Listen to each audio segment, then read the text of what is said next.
Welcome to talks by members of the Survey and Cartography section of the National Speleological Society.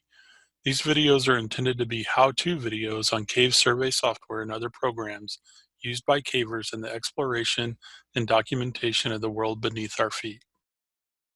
Hello, my name is Philip Schuhart, and this is an introduction to MacroStrat.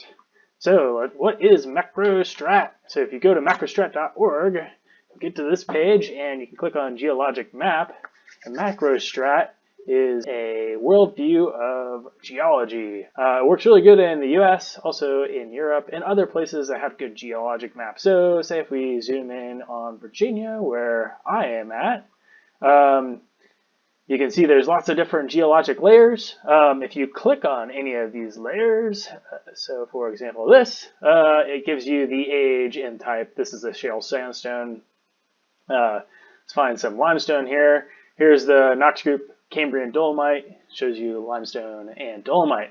What's cool about MacroStrat is there's a search bar and you can search for things. So for example, in the caving world we like limestone, so we'll search for limestone.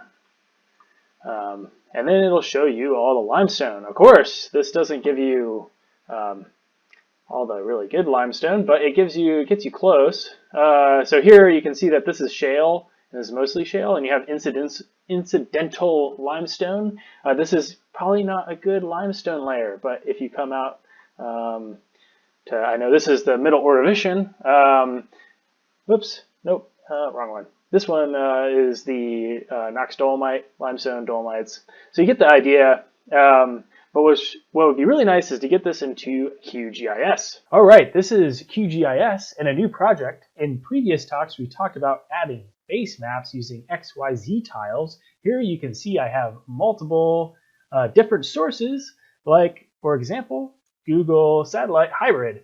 This goes out on the internet and it pulls the Google images into your base map for your QGIS project. We can do the same thing with MacroStrat. So you can see here's the geologic layers. You can see that MacroStrat base layer is above the Google Satellite Hybrid layer. We can turn it off and on and you can get the geology. Another great thing about QGIS is you can mix the two. And you can do this by going to Properties in your MacroStrat XYZ tiles and reducing the global opacity. So say we're at 20%.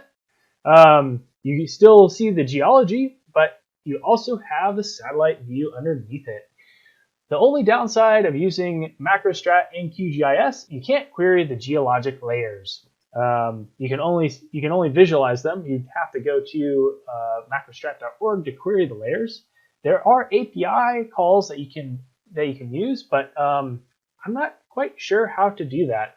If you know how to do that, leave a comment below. If you want to add MacroStrat to QGIS, the way to do that is to use this URL, tilesmacrostrat.org/carto, Z, X, Y, and PNG, and this will go grab the tiles that you need to make a base map. So, for example, let's do this. If I copy this URL, and this URL will be in the description below. If we go to Tiles New Connection, you'll see a name. You can put anything you want. So we'll just type some random garbage in there and we'll put a MacroStrat URL and say OK. Now you'll have our crazy name that we made. And you can see that when we add this layer, it puts in the MacroStrat base map. So that's how you add a MacroStrat to your base maps in QGIS. Awesome, thanks.